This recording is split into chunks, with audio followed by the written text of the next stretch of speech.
I was about to push the music button. Yeah.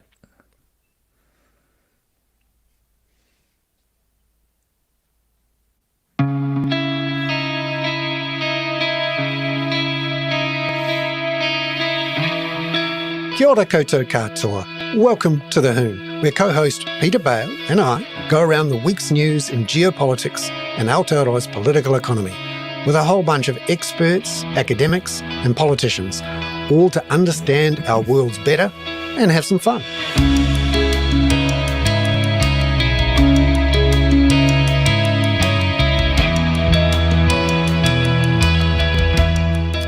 Tēnā koutou katoa. And welcome into the Weekly Hoon. I'm Bernard Hickey, co-host with Peter Bale, co-host in Hoon Bay. Peter, lovely to see you. Bernard, I was worried that Waiheke might be just completely enveloped in fog. It's been a really spectacular day in Auckland today, right? I mean, actually, all this week there's been rather beautiful fog to start the morning, and then it lifts. But what I've noticed this afternoon is that it's settling in again. It's a real pea super, as we used to say in the 1950s in London when I didn't live there. But it also reminds me a lot of San Francisco. It's quite cold, and there's a sort of, mysterious fog rolling in. I feel as though I'm living in Alcatraz. Yes, and what do they say about the coldness of San Francisco? Oh, do you mean my joke?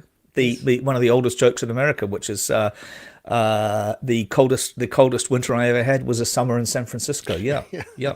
Well, it But feels a bit. it's quite eerie. It's quite eerie at the moment. How was it over there on the island? Well, it Did you blew feel away cut for a off? bit, and I'm very happy to humble brag that I'm back here for the Hoon this afternoon after going for a swim. Oh my God, that's so good. Have you got a wetsuit, or are you wearing your budgie smugglers, or are you going to the no budgie smuggler beach that you usually go to?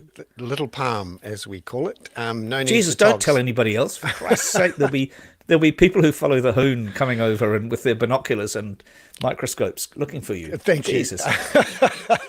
Very cold weather and very cold water. They'll need the microscopes. July the 18th, thrilled to bits. Had the most That's wonderful so time. brilliant. Good on you. Because I've been thinking about doing exactly the same, but I don't think I would dream of doing it with or without my budgie smugglers. I would be wearing my orca wetsuit. And because I sit sometimes on my terrace and watch what I generally assume are little old ladies who are not little, and they're certainly not, well, some of them are rather old, but they zoom up and down with their inflatable towing bright orange things to avoid being run over by boats. And I just think I want to be one of them. I want to be that Yeah. person that swims out to Watchman Island every day and back. And I haven't quite got the courage to do it in the winter, but I'm working on it. Yes, it's I it's may not. I may be bracing. working on it until winter 2026. But It's life affirming, and it's better than an ice bath. yeah, I'm thrilled to do it. I'm very did very did lucky. Mrs. Hickey go in with you as well today? Yes, it is a Jesus, a joint exercise of shouting and yelling at the world of coldness, brilliant. swearing at the sea, and Yeah. then having a ball. It's Well, I was thinking, Bernard, do you find it gives you a bit too much of a jolt with your little heart? I don't want you hurting yourself. I don't want you doing any damage to No, yourself. no, it means I come back and I'm pumped up and ready to go for this week's Home. It's going to be a cracker. Good, We've good. got some great special guests. You've managed to get a pretty heavy hitter on the geopolitics Well, stage she to is join kind us. of a heavy hitter, and I really like. I had dinner with her once in London a while ago, and she's a really interesting person. Karen von Hippel. She's the Director General of RUSI, the Royal United Services Institute. And when I met her, I thought, bloody hell! I thought you were all retired colonels or anything. I didn't realise there'd be, a glamorous person like her doing it. And she's really a top security and strategic analyst. And I thought the reason for asking her was I thought she'd be a great double header, as it were, with Robert Patman, and we could take this whole episode of the week, whether it's the Trump attempted assassination and now the JD Vance vice presidency, and think about the strategic and political the strategic implications really of a potential Trump Vance administration. Because I think there's not much about the incident, although I do want to talk briefly about that with you. But there's not much about the incident or the investigation that we can add value with. But I think we can add value to the questions about whether she will help us discuss a little bit about whether this does change the balance between the Democrats and the Republicans, but I certainly feel it must do. But we'll look at it. And you've No, got Sam Stubbs coming in to talk about housing. yes, I had a great trip out to Mount Wellington this week to have a Good look at Lord. the big new apartment blocks going up.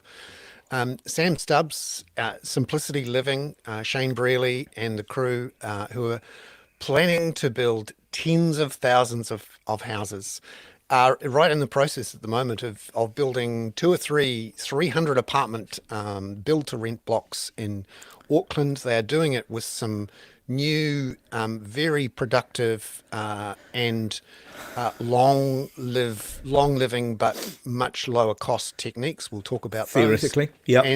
And also Sam's got some interesting ideas on infrastructure financing, my favorite Yeah, topic. yeah. I think can we get him on as a double header when Andrew Mackenzie from Kaingora has finished his gardening leave or his period of being covered by an NDA, so he can't actually shit on the government.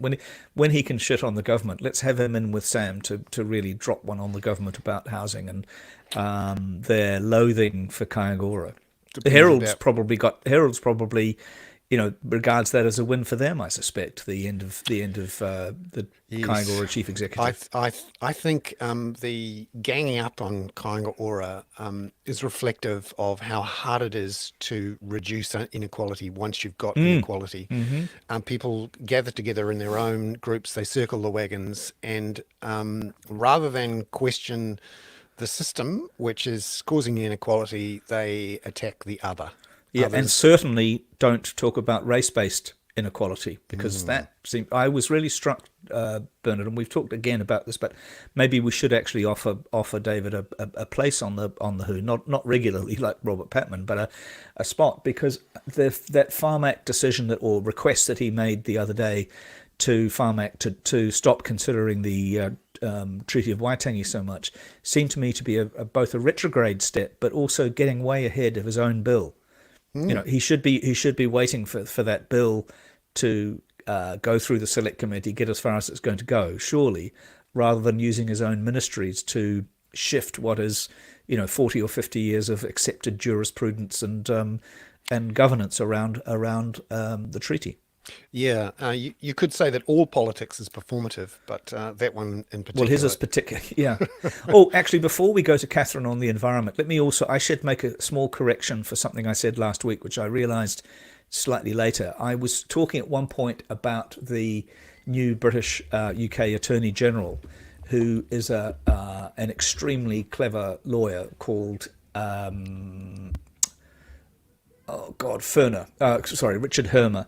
And I said that he was one of the lawyers who had advised the ICC on the genocide case. He wasn't, but he was among a group of top KCs and judges who wrote a sort of open public letter to the FT about the same case. But so Amal Clooney was on that list of the lawyers who helped the ICC, but the current Attorney General was not. So I got that wrong last week. Yes, And there she so is. yes, lovely to have Catherine Dyer, for a quick lap around the climate news, and it's been a cracking week. On Wednesday, Simon Watts released the emissions reduction plan, long-awaited one. I went to the press conference and hammered away with a few questions. Interestingly, and I think it's worth talking about this from a media point of view, Peter, as well. There were 4 journalists there at a news conference announcing our strategy on how to deal with the greatest challenge of our lifetimes, the climate crisis. 4 reporters, 3 of whom were general reporters, so they were not specialists in climate change. They were doing as great a job as they could, often reading questions from other reporters outside the room. This was a press conference in Auckland. It wasn't exactly remote. We have lost at least 2 or 3 specialist climate change reporters from news organisations, including News Hub, from Stuff, and TVNZ over the last 3 or 4 months, part of these cutbacks. And we are seeing it live. It meant that little old me and the kaka were the only people who had any sort of, you could argue, in-depth Forensic. understanding of the Yeah. climate issue to hammer away at the holes that were in there. And I was sort of shocked and happy that I was there to have a crack. Catherine, just generally, what do we find out from this emissions reduction plan? Yeah, kia ora, Etefano. It was great to hear you asking those hard questions at that news conference. I have to say, it was. I'm glad you were there. Put Simon Watts a little bit in the hot seat. I was just saying, I found it. I could hear him exhaling every time you asked him a hard question. Bloody Bernard. Yeah. Oh, it's him again. Yeah. Excuse me. So yeah, the discussion document that was released, we were really looking forward to getting some, really in-depth detail and a good understanding of how they intended to meet the budgets and so on. And it was, as per usual, it was a little light on detail and a little light on, some real specific workings. So it was there were a lot of quite generalised comments and assumptions in there about how things would progress. And the other big thing I think that that stands out the most is that under this plan, gross emissions will be higher for longer. So our emissions will be higher for longer, and we will do more offsetting, whether it's bearing it in more pine plantations, CCUS plan, carbon capture, utilisation and storage, and even they're talking about how they can store more in wetlands and so forth. So some nature-based stuff, but it's just that that seems to me to be out of alignment with what a lot of other countries are doing. So in New Zealand, we already do a lot of offsetting. So we don't do a lot of actually reducing emissions, and we do a hell of a lot of planting trees and finding other ways to balance the accounting, so we get, this net kind of, but at the end of the day, fossil fuel emissions are permanent, or as good as permanent in the atmosphere. And most of those other methodologies, such as planting trees, are impermanent. They're not really, you may be able to use them as an offset, as a direct offset in the accounting scenario, but they aren't really in real life, Yeah. Now, what struck me about this statement is, how much it relied on tree planting, carbon capture, effectively one-offs and cheap accounting tricks, to be frank, to get to somewhere near our net zero target for 2050, but also that even after doing that, they're still going to miss the third budget target from 2030 to 35 under the Zero Carbon Act, and they're well behind on actually achieving net zero by 2050. Now, that's before you start thinking about the Paris Agreement, which are a separate and tougher set of targets, which we have committed to in our free trade agreements with the UK and Europe. And I put it to Simon Watts. I asked him straight out, are you breaking the law? Because the Zero Carbon Act says you've got to get to zero. And secondly, are you putting our entire export growth strategy, remembering that we can't really rely on growing out of China much anymore, our entire export growth strategy at risk by sailing close to the wind on achieving our Paris Agreement targets? And his answer essentially was, well, we'll keep working at it. And we'll see how that goes out. Just finally, Catherine, on the other thing actually I'd say is the Climate Change Commission has said that if you rely too strongly on planting trees, that makes emissions reductions after 2050 much harder. So you're drawing out the whole thing where we're paying offsets for much longer, and you still haven't got your actual gross emissions down to actual zero, where they do need eventually to be. Yeah, we're getting good feedbacks from the audience, Bernard, or at least from Special K in the audience, saying that it was stellar reporting that you did with this chap. But isn't the reality, or the sort of truth that was exposed in both four reporters being there, you being there, and this chap being there, that there is no longer a coordinated whole of government approach? This is, we were talking before you came on, Catherine, we were talking about performative politics. This isn't a real attempt to put the climate at the heart of government policy. This is a sop to New Zealand first, and it's just like it's just kind of bubbling along, pretend to doing absolutely the least they could possibly do, isn't it? Yeah, we're back to creative accounting exercises, where we try to net it all out. And also those words, least cost path. If I hear that again, Yeah. like it's so frustrating because it's only a least cost path today. Overall, a least cost path is not synonymous with the most effective path or the best path. And in fact, even in terms of cost, it often ends up long term being more expensive.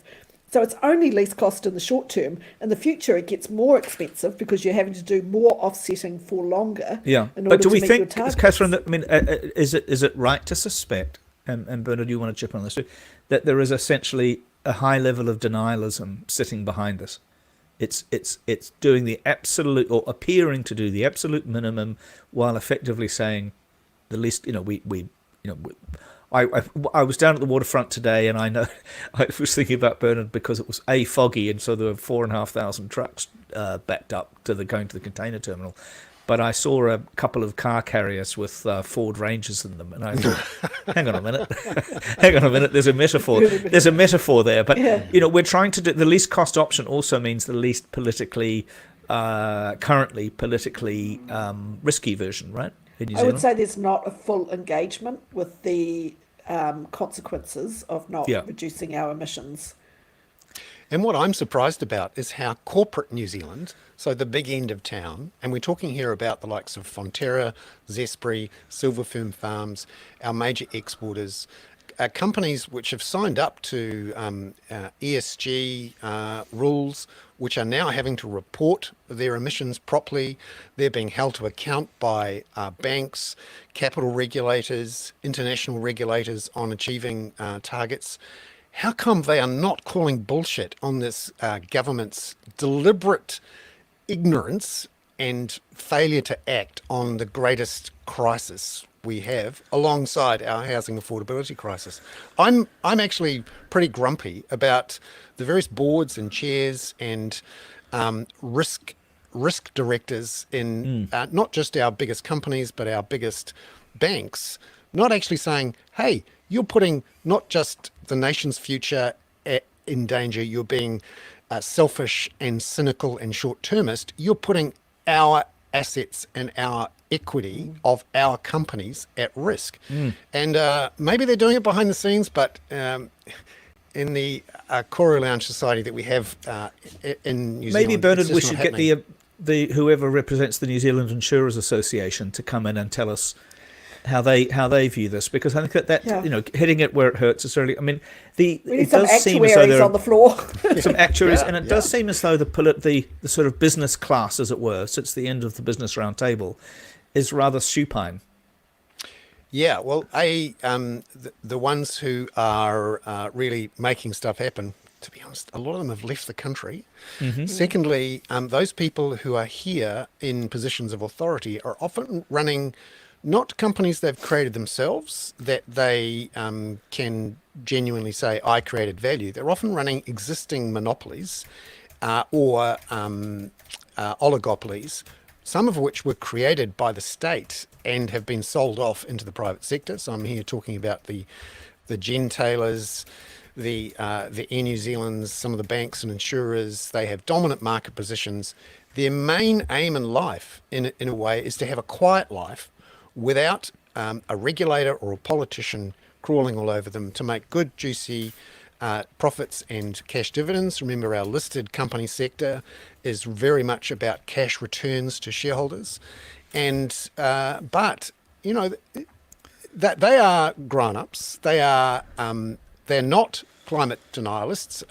In most of the big end of town, they are signed up, so to speak, to the whole plan of reducing emissions, but they are dead silent on what is in effect a wrecking of our country's emissions plans. Christ, we're doing the soliloquy now. Yeah.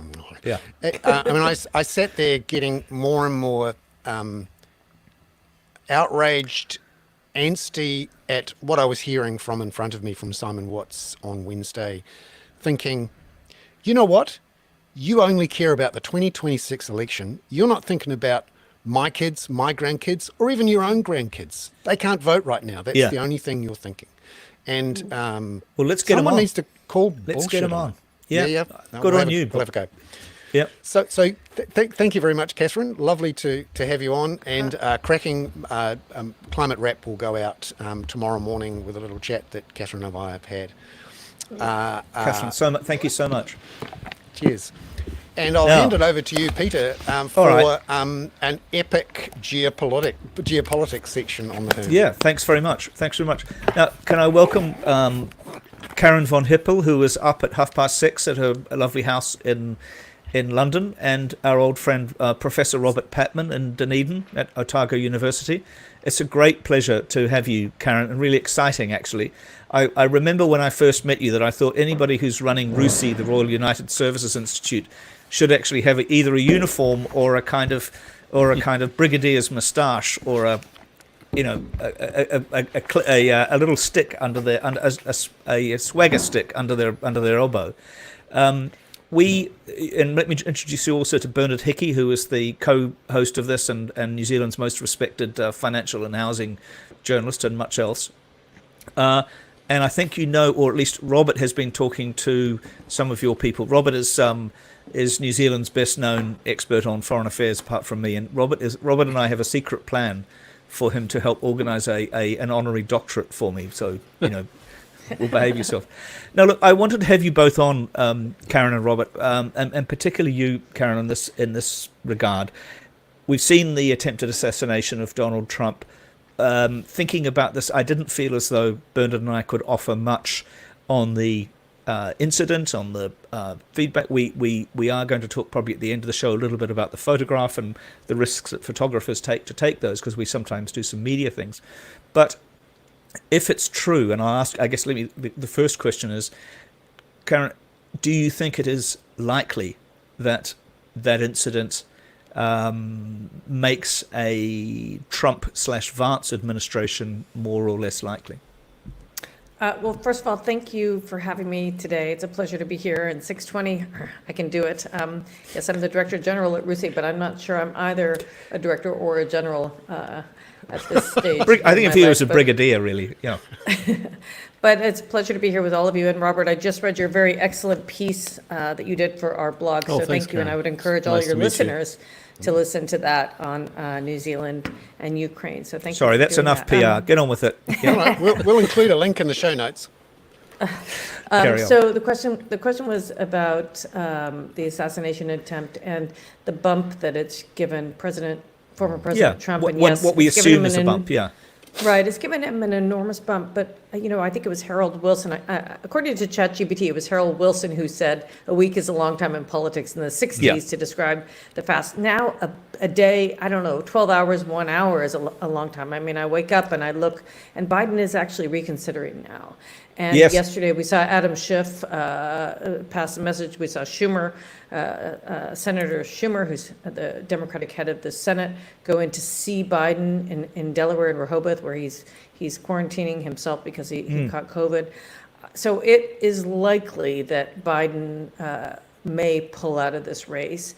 And then I think things will change. Now, yes, they have a bump because of the assassination attempt, because the Republican National Convention is on as we speak. And at the convention, those who have been there, the journalists and others, say it doesn't feel like a convention. It feels like an anointment of the next president. Yeah. They think they won, basically. Yeah. So, but it's, it is early days. And let me just reemphasize the Harold Wilson quote, if I could. Yeah. Well, had I not got headphones on for this, I would have probably put a piece of surgical tape on my ear, because I noticed that lots of people at the convention are wearing surgical tape. Right. But I guess the question that is interesting for somebody who has a strategic perspective as well as a to some extent a domestic American perspective, were this to give, let's think for a minute what a Trump Vance administration might look like, and we'll get Robert to chip in on this in a moment as well. I mean, we've got today, I don't know whether you've seen, there's a very good Bloomberg piece on interview with Trump, where he says Taiwan has to start paying us, should start paying us for its defense. They took 100% of our chip industry. This transactional approach to foreign affairs, which we saw last time, the end of multilateralism. And then you've got Vance, of course, very, very strong on his view that Ukraine is not deserving of support. Yep. No, so great question. That's the right question to ask is what would a Trump presidency like, even if he loses? That's the right question to ask, because I don't think the last time around people prepared adequately. And then there was just the muscle memory of America's allies, including New Zealand, Australia, Canada, most European states, was, what do we do? We didn't know. No other country jumped in to provide the leadership that America didn't provide. When Trump just basically withdrew from the leadership position that traditionally really America had provided. So I think it's a right question to ask, and I think countries need to be thinking through, and currently today there will be this European Political Committee meeting in the UK. I think it's 44 leaders are here, Europe Plus, it's a Europe Plus meeting. And they do need to be thinking through these questions. And I think the one thing to remember about Trump, from what we've learned so far, is he actually isn't a strategic thinker. He says one thing one day and another thing another day. Yeah. So that's actually even worse because you can't even plan. So yes, he may say that about Taiwan, and then maybe the first thing he's going to do again is call the president of Taiwan on the first day in his job. He's going to say something about Ukraine, but then someone might convince him for some sort of deal that he's going to get Greenland or something like that. And then J.D. Vance, yes, he is. Oh, I'd forgotten about Greenland, yes. Or New Zealand maybe next time. J.D. Vance is an isolationist for sure, but I don't know how important the vice president will be. I mean, how much did Pence actually do the last time around?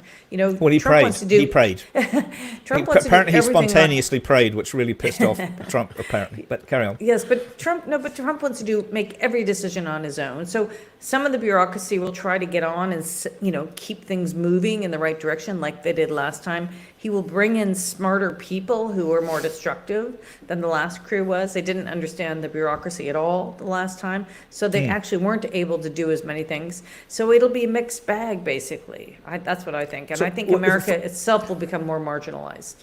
And from a Ukraine point of view, if you were Zelensky, you'd be quite nervous, I imagine. Look, if I was Zelensky this entire year, I'd be nervous because, no one knew even before this bump who would win the election. And they don't want the war to be going on as long as it has been going on. So there's tons of pressure on Ukraine, on the Europeans, on like-minded allies like New Zealand, like Australia, to see what they can do to help Ukraine. Karen, we had former Prime Minister Helen Clark on our show last week. New Zealand is right in the middle of a debate about whether we should get closer strategically, militarily to the United States. Could we trust a United States run by Donald Trump? Yeah, that's a very good question. And I think the answer is no, but that doesn't mean you may want to lean in more on the approach to China against what Helen Clark was saying. So that doesn't mean, nobody should trust the United States under Donald Trump, but that doesn't mean you can't be thinking about what are the right things to do, because China is more assertive, it is more aggressive. It doesn't mean it's the enemy. We all need to work with China, but we have to figure out what that means in practice. And I don't think just saying, well, they're an important trading partner of ours, so let's not get into any arguments with them, is the way to go either. Robert, maybe we could bring you in on this, because you're very, and I mentioned this to Karen when I was negotiating with her over the last couple of days, you're very strong on the China question. You're quite a skeptic, I would say, of AUKUS, of the invitation for New Zealand to join some sort of lower level of AUKUS. What if thinking again through the frame of a Trump-Vance administration, and I know you can say that's just hypothetical, but what's your perspective on this? Well, I think I'd agree with what Karen has said, and I think a Trump-Vance team would probably, and Vance has said this, Vance is quite an AUKUS enthusiast, but he said those sitting on the fence must be brought round to consider our interests. And I think that's decoding. You see, what people are not talking about are what I call the Trump/Vance worldview. Now, what is Trump's vision of international relations generally? And then you can fit the strategy into that. Well, Trump doesn't actually believe in multilateralism. He doesn't believe in international cooperation unless it's in America's interests. And the reason he favours bilateralism is because America is the most powerful country in the world and often has an edge in such situations. And I think New Zealand should be very wary of proceeding. The problem for a Trump administration for New Zealand is that Trump stands for everything that New Zealand opposes. He's an enemy of multilateralism, and most small and middle powers do believe in an international rules-based system or rules-based order. Trump doesn't. And he believes just in might is right and transactional behaviour. He believes in a global hierarchy with the US at the top, and he believes the world should be run by great powers with him cooperating, and that's why he feels quite comfortable dealing, I think, at diplomatic levels with so-called strongmen, authoritarian leaders. He hasn't got much time for other liberal democratic leaders, and he certainly hasn't got any idea about bottom-up multilateralism or anything like that. And his approach, as Karen said, is very transactional. So one of the things I think is important, and I've said this repeatedly, I think the relationship between Europe and a new Trump administration, Vance administration, has the potential for a real split. Because I think for many Europeans, defeating Putin is crucial. And I think Trump, if he makes good on his promise, said that he'll try and negotiate a peace deal from day one, which basically, according to him, means that Ukraine's going to have to surrender quite a lot of its territory. And first of all, Zelensky's not going to accept that, and I don't think he can, particularly since he's making terrific progress in Crimea now. And secondly, I mean, for all we know, Putin may be out by the end of the year if he continues to lose ground in Crimea. But let's just assume that Trump makes it to the White House. And again, that's questionable because Karen made a very good point. He's likely to get a short-term benefit only. And particularly if Biden's replaced, that could work against Trump. So, but let's just assume he did make it. I think there's going to be quite a clash in strategic priorities between some of the European states, the UK actually, and what Vance has called the number one strategic priority of opposing China. Because I think that some Europeans, indeed our government has spoken along these lines recently after the NATO summit, the key to deterring China is to make sure that Putin fails. If Putin is defeated, that will have a precautionary act. It won't solve the problem of China's rise, but it will make it perhaps more manageable in the short term. And Karen, it's important. Thank you. Karen, is that your take as well? If we maybe work back from the last thing Robert said, is this crucial aspect of Ukraine. How important is that? How does that then, what we're hearing from Vance and from Trump, then feed into the European-US relationship, NATO, and then maybe if you could address this sort of multilateral question, because one of the things that Robert often talks about, and we have talked about when we had Jacinda Ardern as the Prime Minister, and now with Christopher Luxon, and we've certainly talked about it with Helen Clark, this aspect of New Zealand benefiting in a sense from as a small country from a rules-based order. So if you maybe start on that Ukraine, since I just asked you three questions in one, that Ukraine question and the importance of Ukraine to all of those relationships in a sense. So on Ukraine in particular, I think it is hard to say what will happen if former President Trump wins, because the Republicans are very divided about that. Yes, well, he may think one way. In the Senate, there's a huge division, and there are some traditional Republicans still there. Now, who knows if those that are up for re-election will win, but I think enough of them are not up for re-election this year that there will be some pushback on that, and it's just hard to say where Trump might go on that.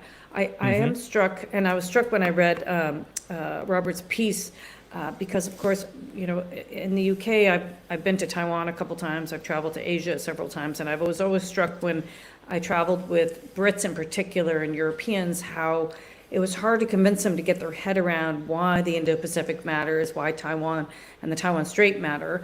And then I was struck by Robert making the exact argument from the other direction. So why Europe matters to people who are in your part of the world. Symbolically. And And, Yeah, they both matter yeah. because actually it's all interconnected. So what I've said here is, you can say, well, we leave China to the United States and to the Asia, to the New Zealanders and the Australians and the French who have carriers out there, and we deal with Russia. Well, actually, you can't do that because, of course, China is all over Europe and is making, economically invested everywhere. So you can't do that. Everything is interconnected. And many people, including the South Koreans, have been making the case. You have now North Korea supplying weapons to Russia for Ukraine. So it is interconnected. And I was struck by that point you made, Robert, in the article. So it is connected. I get the rules-based issue. I find it very difficult because, of course, ever since Trump was elected, he's chucked it out the window. And it's very hard when you don't have a flag carrier for this rules-based system. And when the U.S. government isn't paying attention, when Saudi Arabia may commit human rights abuses, or, in 2014, Russia invades Crimea, all sorts of things happen when America looks the other way. And so we need to resurrect that argument, actually. No, that's what I was just going to say. That needs to be resurrected because it's... Resurrect which argument, Karen? The rules-based order and why it matters, and so I think that's would be an important factor if a Democrat wins the White House. That's what would likely happen. But still, we've become more atomized anyway because, of course, irrespective of the U.S. presidency, China has risen. We're more multipolar. And smaller countries are asserting themselves in ways they haven't done before, which we've learned from the Ukraine war. So this Karen, whole global it's south... kind of interesting. Are we going back in a sense, or is Trump trying to take us back, and certainly Putin, to a kind of spheres of influence approach from the Cold War, from the pre-war era? And we don't have a George F. Kennan to tell us why that's a bad idea, although you just did, which is that we're all too interconnected now to have isolated spheres of influence. I don't see us going back to that. We're entering a new order. And I think Jake Sullivan made the case persuasively last year that we've been in this post-World War II order. Within the order, there are eras. You could have the Thatcher era, the Trump era. But now we're shifting, and we don't know what the new order will look like. And it will be complicated because it can't be binary, because China will be in the middle. You'll have India deciding we will go with whoever we want, whenever we want. So it's just going to be more complicated and more messy going forward. I'll leave it to the international relations. Bernard, the tall boy at the back of the class. Sorry. Karen, I'm really curious about how Europe responds here, because basically since the war, Germany, France, Britain could basically rely on America to rescue them with a bunch of nukes if Russia got ugly. Suddenly, maybe they can't rely on America anymore. Does that mean Germany, France, the rest of Europe, have to, double, treble the amount of money they're spending on military, and basically say, we can't rely on you anymore. We're going to have to come up with our own nukes or come up with a whole bunch of more stuff. Yes, and yes, and yes. And that's why it's so important that this European political community meeting is happening now it's actually really symbolically important that Keir Starmer is leading that meeting today, because the Brits are now trying to lean into Europe. They need to lean into Europe, whoever wins the U.S. election, because if a Democrat wins, Europe is important to America, that the Brits are important, their role within Europe is important to America. And if Trump wins, Europe is even more important to the Brits because they won't be able to rely on the United States. Now, there are all sorts of issues about efficiencies and military spending and all sorts of changes that have to be made, but that can happen if there's an existential threat. And I'm hoping that that's under consideration today. Robert, would you come in on this? And we've got another 7 minutes before we hand over to our last guest. But would you come in on that aspect of how we need to look at this as a sort of? I mean, there must be some very interesting discussions going on in the Ministry of Foreign Affairs in New Zealand about this, including also the Ministry of Defence, where we announced some cutbacks today, which may not be entirely wise right now. Yeah, I agree with what Karen has just said, that we're in an international transition. I think there are signs of both alarm and hope. And I think the alarming aspect is the potential for conflict between the two most powerful superpowers, the US and China. But there are hopeful signs, and this is going to actually, I think, will change our view of great power. A lot of people are looking at the future through the prism or the lens of the past. And I think that's wrong. The reason I'm saying that is because all countries are being confronted by problems which don't respect borders, whether it be climate change, transnational terrorism, problems of an extended global economy, pandemics. And actually, great powers can't unilaterally fix them. So in a sense, it's not because they're weaker, it's just that we're living, I think the phrase you used earlier, Karen, was a much more interconnected world. And that is the reality of the world we're living in. And it's going to be a painful readjustment for great powers who often, when they're competing for each other, you think they're competing for dominance of the world. Most countries in the world jealously guard their sovereignty, and the idea that either US or China is going to run the world, I think is a misreading of the era we're in. Okay, let me just ask you directly then, both of you. Does Make America Great mean isolationist America or global dominant America? Robert? Karen. I think it's based on a false assumption. I think that both Trump and Vance do not, and I don't mean to sound patronising here, I'm not sure they fully understand, because they're in the most powerful country in the world, I think they believe they can dictate on matters. And I think in power, they will have to do a bit of a reassessment, because many of the problems we face, America does not have all the solutions. And they can contribute, they can be part of the solution. So a lot of problems require self-interested international cooperation, which I don't think is, on the tip of the tongue of either Trump or Vance at the moment. They see America, re-establishing American dominance, and their understanding of international cooperation is America leading and everybody else agreeing with America. Well, that's not going to wash with the rest of the world. Karen, is that correct, or is it a cardboard cutout to think that that's what they're selling? No, I totally agree. And by the way, it's Make America Great Again. You got to have the again in. I totally agree with Robert. I think what we've seen over the last few years, especially since February 22 when Russia invaded Ukraine, is smaller countries are asserting themselves and pushing back in ways that they've not done before. And they will do the same with the Trump administration. And middle powers like the Gulf countries and Turkey, I mean, I hate using these words, small, middle, but, countries that are Sorry, we know we're a small country, it's fine. Well, but small countries can do a lot and can be quite powerful. So to me, you don't need a big nuclear arsenal to have an impact at the global level. And so countries like Saudi Arabia or the Emirates, Turkey, they're basically saying we'll work with Russia when we want to, we'll work with the West when we want to. India says we're not anti-Western, we're non-Western. And so I think those same countries, and including some in Africa that basically said, no, this is not our agenda, they'll say the same thing to a Trump administration.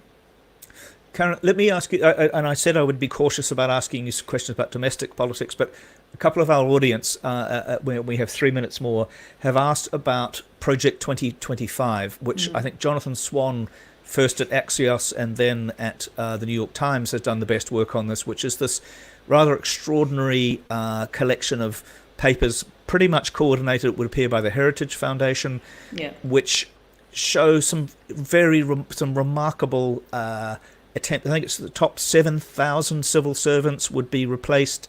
The American Weather Service would be privatized. All sorts of, it's a recipe for governance that Trump didn't have first term. Yeah. What do you make of it? It's a 900-page document, actually, so I'm not sure anybody's read it. But, and certainly Trump has not read it. He's disavowing it. And he's disavowing it publicly because I think he likes to keep everybody guessing. Yeah. But actually, when in power, he would want to keep people guessing. He's not going to follow somebody else's rule book and someone's menu. So yes, he may be very happy to fire 7,000 civil servants, and they already changed the situation for civil servants the last time around. But that doesn't mean he's going to follow any strategy that's laid out. I mean, do you remember they came out with this actually pretty decent national security strategy? It was just a really pretty document. Nothing ever happened because he's not capable of saying, how do we get from here to there, and what is our strategy for getting there? That's not the way he likes to do it. He wants to decide on everything depending on his gut feeling. So I actually wouldn't worry too much about those kinds of documents. Unless, of course, J.D. Vance is chief operating officer, and that but you've even got the symbolic. But I think he might get fired. Look, we've never seen a vice president get fired before, but I wouldn't put it past him to do something like that. Just finally, Karen and Robert, a simple question: Are you hopeful about the Yeah, next which on few the years. I wrote down. In fact, I'm going to go and get it tattooed on my bottom tomorrow. I'm just going to decide which cheek it goes on. Alarm and hope, and I can't work out where I put the ampersand, but I think alarm and hope is going to be quite good. Carry on.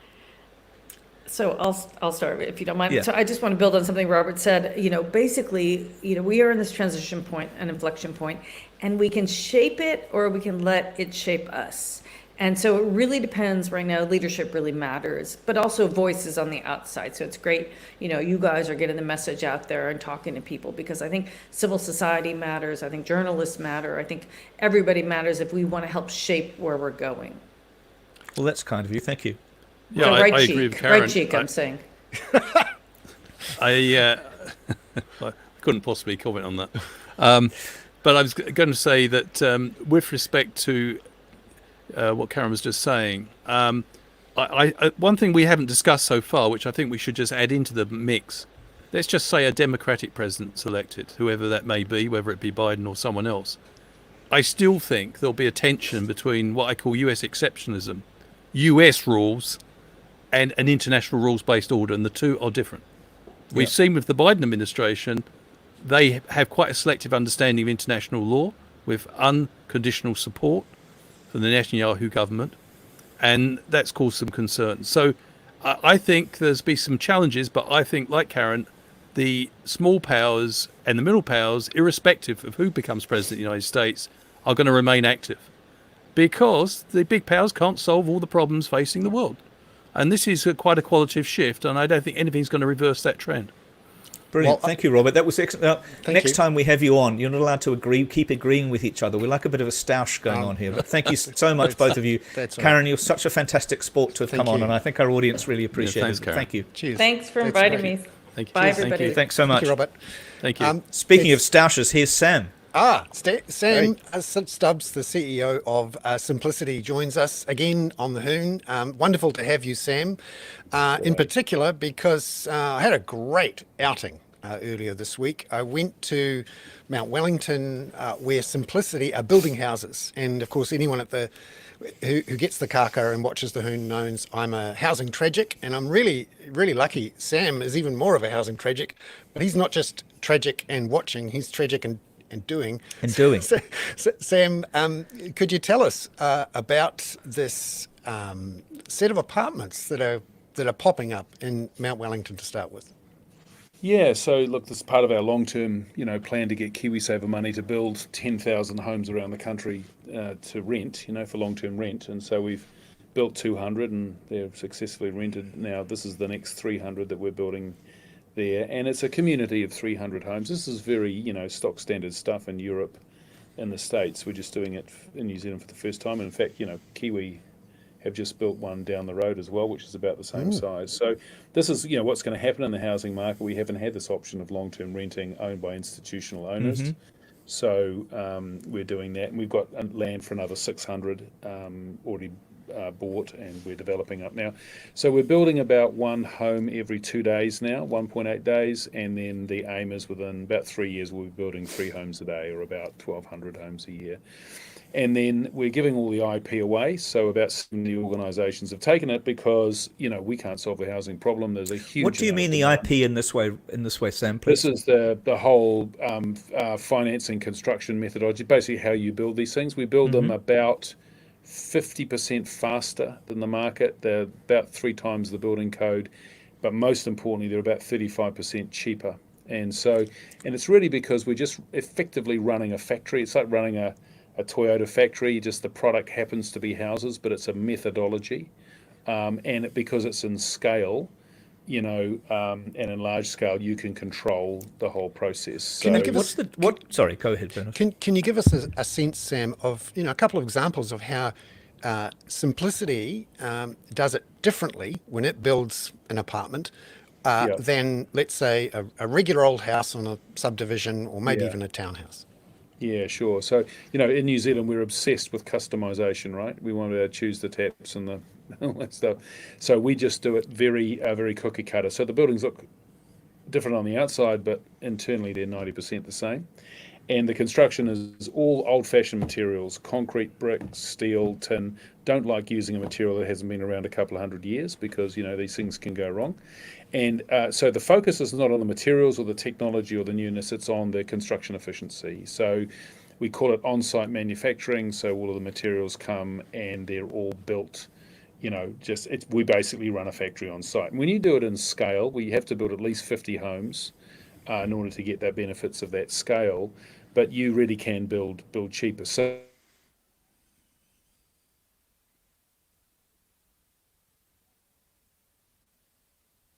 that construction costs are what they are. They are if you're bespoke and you're getting an individual consultants in and so on. But once you start doing these things in scale, running it like a factory, you get the benefits of scale. And in this case, it is 35%. And Sam, may I ask? I mean, I know this. One of the things that we had Patrick Reynolds on last week, the urban development person. And as you know, because we've talked privately about this, I have some connections to Kaingora, or I'm kind of intrigued by what Kaingora is doing. What's the difference in approach between what you're doing and, say, the big Kaingora modular housing project in Point Chev? I mean, I know they do. That's one example of them using a factory-built type approach. Yeah, it is. And, that's Kaingora acting as effectively the customer and then going and getting a developer to build. And so there's customization, there's margin, there's all that sort of thing that adds up. And to be fair to Kaingora too, they have to do a lot more consultation. They have to have to build buildings which are specific to that purpose. We're just building, quality of 1, 2, and 3 bedroom apartments for long-term rent. So it's much easier for us to produce these things in scale. And also we have complete control over the process. We buy the land, we do the master development, we own the construction company, we have our own staff renting and maintaining the apartments. So there's all of that margin capture. I call it the crumbs. You sweep them all up and it all adds up to a lot. With Kaingora, if you're just contracting to everybody else, you just don't get that benefits of scale, even though in theory you should.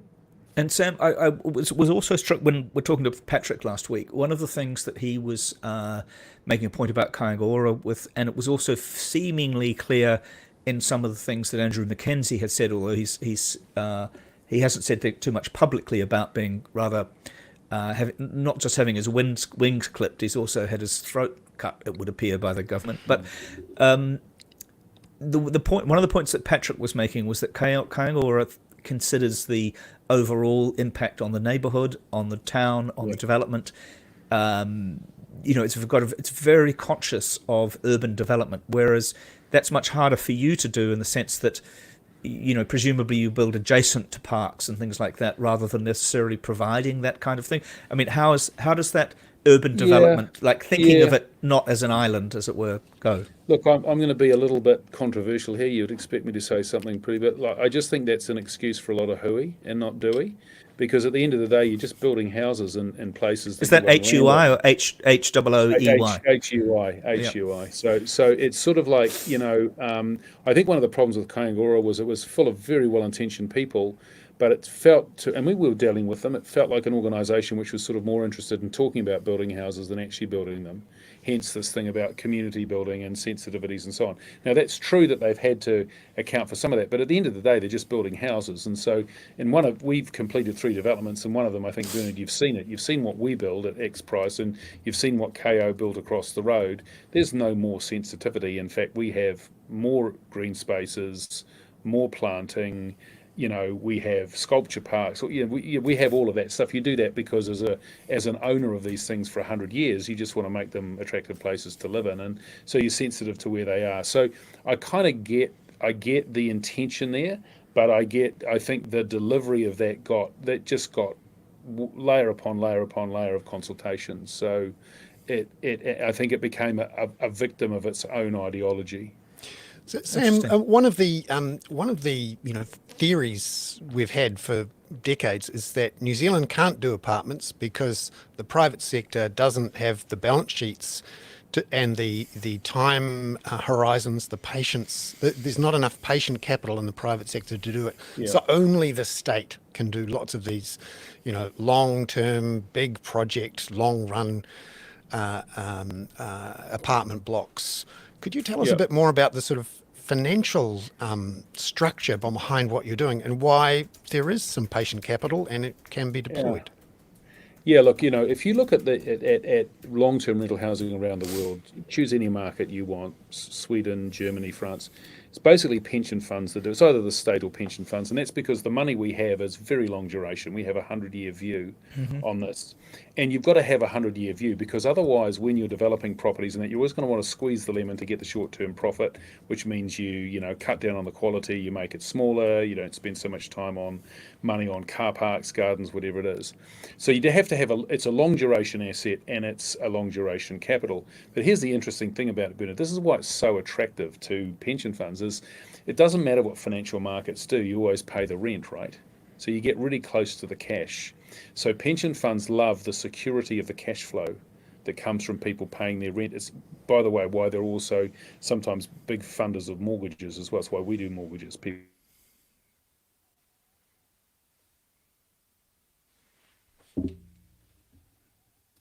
that even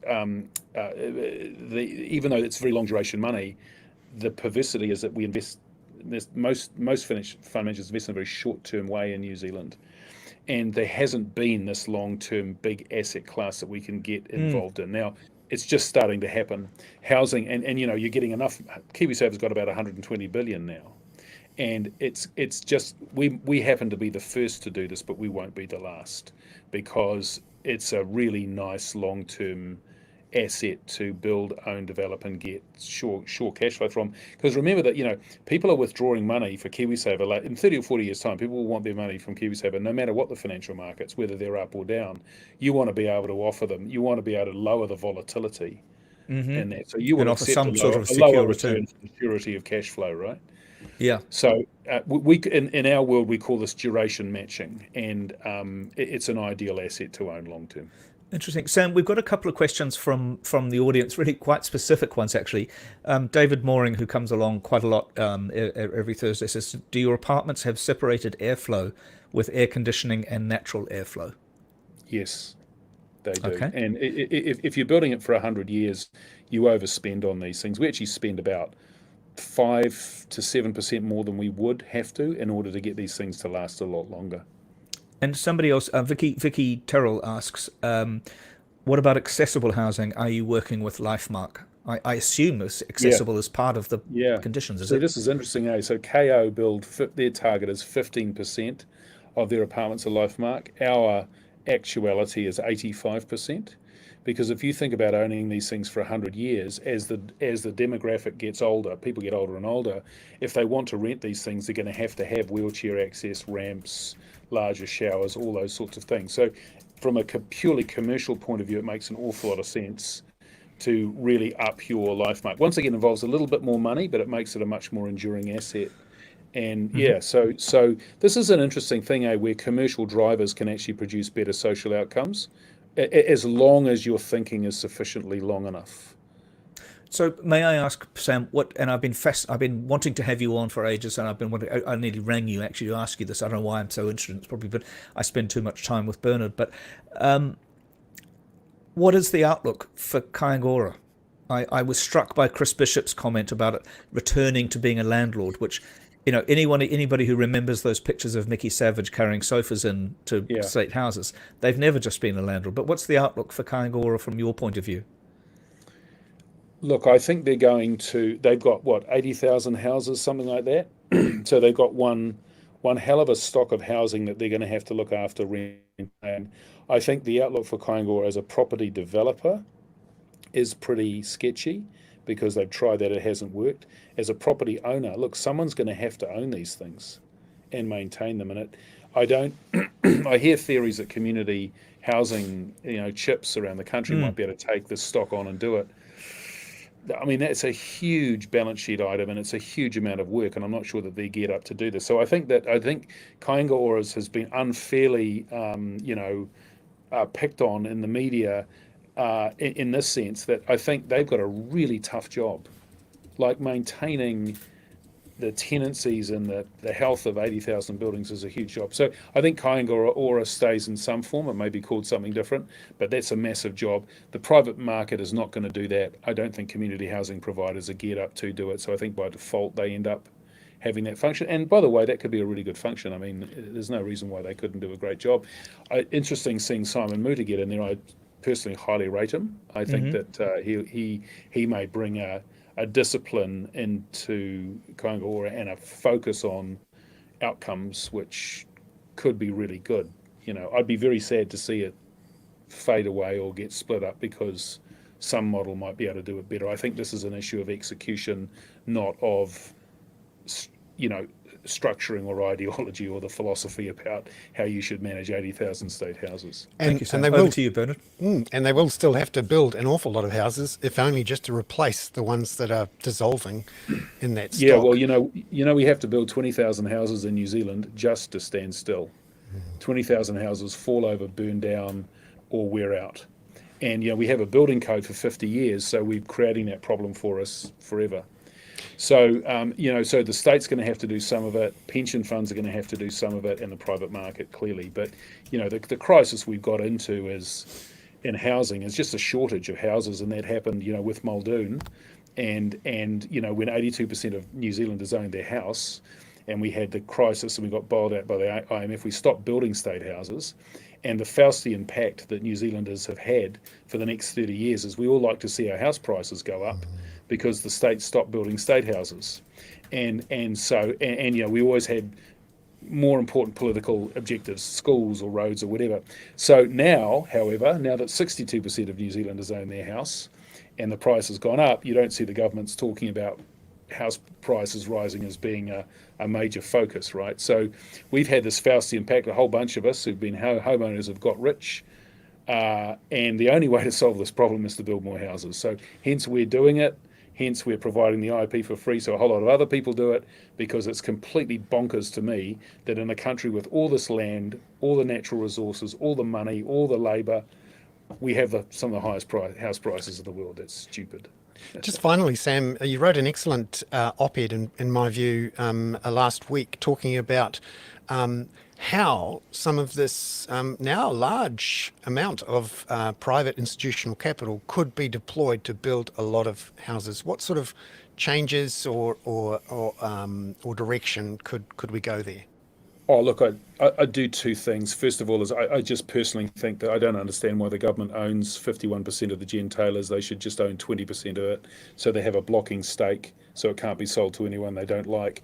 Sell the rest in the market. It's already there. I think that would release, I'm guessing, about 8 billion, something like that. Go and spend that on schools or roads or whatever you want to, and infrastructure. Something has to happen with Kiwibank too that should ultimately get to listing. But the other crazy thing is, and I think I've used this analogy, Bernard, look, if I said to the Prime Minister, mate, I've got 12 of my mates, they've each got $10 billion, I'm going to put them on a plane, they want to invest 120 billion in New Zealand, would you look after them? I mean, he'd be at the bottom there with a red carpet, right? Those people already exist in New Zealand. They're the top 10 KiwiSaver managers, right? And yet you have the infrastructure report in New Zealand last year, 137 pages, didn't mention KiwiSaver once. And you have, and by the way, I guarantee that no politician can name more than 3 of the top 10 KiwiSaver managers in the country yet. They're these are the billionaires that really matter in terms of investing. So the thing is, you've got all this massive amount of money, it's growing, it's long duration. It wants to invest in New Zealand because you take away the political risk and currency risk. Also, all of these assets are so politically sensitive, right? You can't sell them to foreigners, but if you sold them to KiwiSaver funds, all you're doing is selling them to yourselves. It's just locals investing in the hood, right? So we have a depoliticised pool of money, a huge pool of money, a long duration pool of money, but we don't have anything to invest in. Right now, I could invest in about 5 toll roads in Australia, none in New Zealand, right? So, I think we have to bridge that gap, and that requires the politicians cozying up to the market the politicians saying, look, what structure allows us to commit large amounts of money over long term into assets that are important to New Zealand? And look, every investor loves buying a monopoly, Bernard. You tell me the one who doesn't want to own the lines company or the sewage or the water pipes. So, the assets themselves are incredibly attractive. We are probably, along with iwi and government, the most attractive buyers you could imagine of the assets in terms of political acceptability. So, it's there. It's sitting there ready to happen. It happens elsewhere in the world this way. The average fund of like we manage would have about 10% of their money in direct infrastructure assets. Interesting. We have zero. Yeah, and that's the interesting. I get why the funds would like to buy the existing assets, but how do you mobilize those funds to actually build new homes? I can see how Simplicity's doing it, but Yeah. can this be replicated across the sector? And are there any restrictions or rules stopping people from doing it as you're doing it? Yeah, well, look, at the moment, the regulators up until now have discouraged the investing in illiquid assets by KiwiSaver funds, but that's changing now. The political climate's changed there. The regulators making better noises. So I think we have to be given permission to invest. Simplicity's been unusually aggressive in that area, but I think others will follow now. So I think that's the first thing. I think the second thing is you have to have assets to buy, right? We've just got to get a deal together, and a deal has to be replicable. There's no point building a prison and doing as they've done in the past, making it a one-off, heavily layered, tons of investment bankers, which means that it's just not rinse and repeat. You've got to create rinse and repeat structures that allow us. And I don't. More green bonds, infrastructure bonds, or some form of equity participation, listed or unlisted. But we don't have to reinvent the wheel here, Bernard. This goes on all over the world. It won't take much to work out a structure that can get long duration local capital into a long duration local asset. This is not rocket science, but it does require the political will it to do it, and then it does require the effort to structure the deal in a way that has to appeal to financial markets. It's much easier for us to do a $100 million deal that's been done before than do a $10 million deal that hasn't been done before. It's much easier to spend more money if it's a rinse and repeat structure. People like to see it done before. Sam Stubbs, the CEO of Simplicity and one of the driving forces behind Simplicity Living, and very keen to give away all his IP. So if you happen to be out near Mount Wellington, he will give you the plans. Yeah. Well, we have that productivity hub open, Bernard, and honestly, we're opening up to the public soon, so anyone can sign up, come along and see how it's done, and we'll give you all the IP, and hopefully you'll go away and do it yourself. Fantastic. Brilliant. Thank you, Sam. Thank you, Sam. Okay. Thanks very much. Guys. Thanks for coming on again. Good to see you. Cheers. See ya. So Bye. Bernard, we've gone a little bit long, but I just because I'm a bit worried that people just want to leave off to go to the 6:00 news to find out what's happening in rugby and cricket and Christ knows what else, because it's 98% sport. But I was thinking, have you read Hellbilly Elegy, Bernard? I have, and I was quite impressed when I did read it. But now, when I look back at it, it's jaundiced by what he's said since and what he's done since. And also, I've read about him. I'm also aware of his background and who is behind him. Peter Thiel is his mentor. That well-known New Zealander. And he has some absolutely Crackers ideas. painful ideas. Yeah. And he is very influential, Yeah, but remember, Bernard, when he got his New Zealand residency, or did he even he got citizenship, didn't he? He got citizenship. He said, there isn't a country in the world where I feel my ideas are more aligned to that of the country. And I think we should do a little bit more, maybe next week, on Peter, because the fact that Elon Musk came out during the shooting and said he supports Trump. You've now had Andreessen Horowitz, two of the biggest venture capital people in the US. You've got a really interesting tech bro kind of move behind Trump, which is deeply, deeply suspicious. But I just thought, just thinking about Hillbilly Elegy, one of the things that I've thought about it since I read it, and I read it, I think, when I lived in the States, one of the dark aspects of it is that one of the things that, in my opinion, that white Americans hate about poverty is that it can take white Americans into a position where they're used to having black Americans beneath them. And that book, to a huge extent, to me, is a kind of plea that we're used to being able to look down on somebody, and we can't look down on anybody anymore. because we're already the lowest of the low. I think there's some very dangerous subtexts there for racial harmony. But there is we haven't really got a skateboarding dog, but there is it's always hard to do cartoons on the on a podcast, but there's a fantastic New Yorker cartoon today of J.D. Vance calling Trump and saying, "And again, sir, I'm sorry that I called you America's Hitler, and so relieved that you took it as a compliment."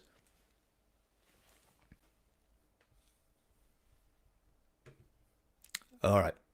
Hey, And that's great. the end of the Hoon this week. Thank you very much. Bernard. Peter, Really good, and thanks wonderful everybody show. for the comments today. And I hope you feel we got to some of your responses as well. Fantastic. See you all later. Again, we'll be back next week with another cracking show. Thank you. Thanks, Bernard, and thanks everybody for listening.